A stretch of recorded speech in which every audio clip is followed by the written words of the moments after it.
برو تو برو. ای کیرم تو اون عینک سبز کسکشت. ای خوار مادر تو یک به دور گاییدم. خدایا تو از من چه میخوایی؟ میخوایی برایت چه کنم؟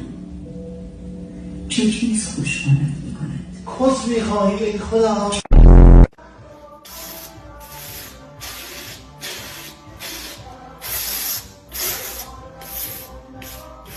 آره دیگه بهت گفتم که اون دداغدار که برای چاییمه.